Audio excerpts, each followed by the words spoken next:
Lên lò thì phải thực hiện gì chính chế đó. Xem nó thế này à? Mà nó sẽ không nói như lò vậy nhung. Đây là tôi tận đi á. Sao nữa? Hả? Sao được đó?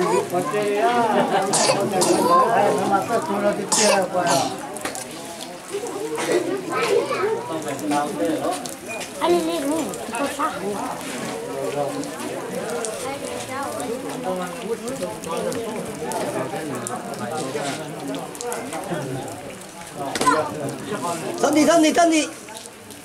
Thân đi giả bỏ đi lông tu rồi.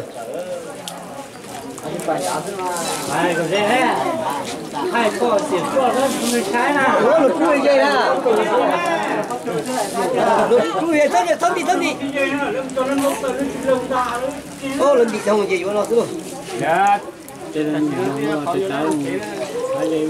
Các bạn đi nhiều dòng đá là giá là nên mà hà. Các bạn lẩu nho nè. Chứ bây giờ về nó tức được chọn đến giờ bắt từ Các bạn nhiều dòng sẽ chẳng phải hả? Nho gì luôn ra. chứ bây giờ về nó chọn bắt từ thế gì thế. Các bạn lẩu nho này đã nè. Nho này một to chi nè.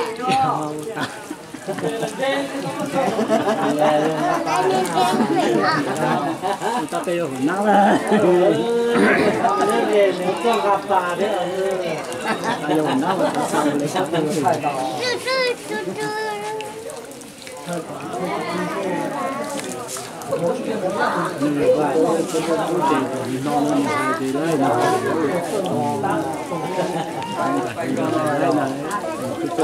Kiên kỳ chơi thì sao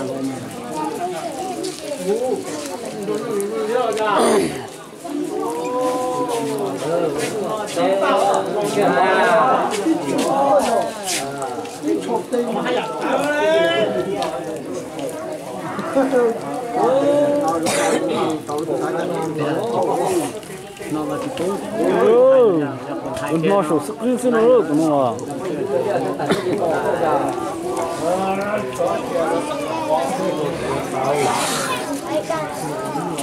ôi khu tại khi to nó khu một chẳng có lấy khu vấn đề thế mà wow đi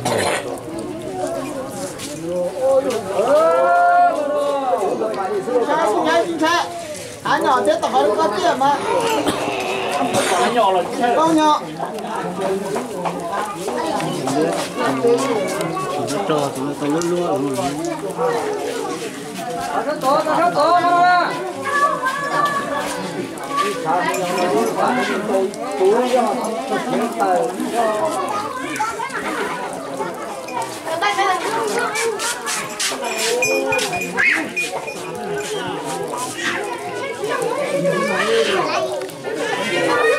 Cái bò thế này có dịch to cả thế này được.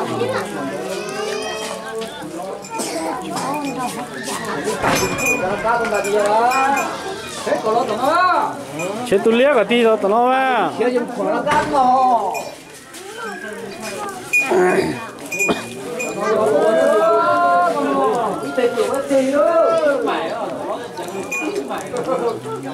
Con gì liếc vò nó thôi nên chưa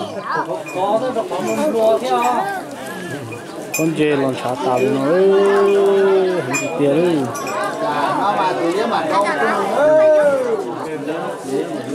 chắc tôi là liếc lon nó thôi Để bốn chuyện chính trị. Tụi nó nhiều việc cuốn gì đó. Không phá quý ạ. Không phá. Lên xuống đi.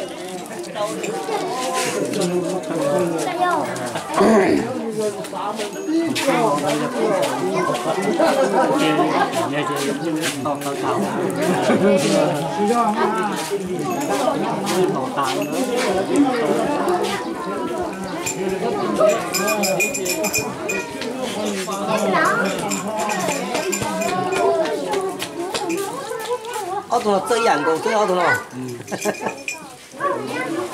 tôi lúc đầu nữa đầu chỉ cho con đấy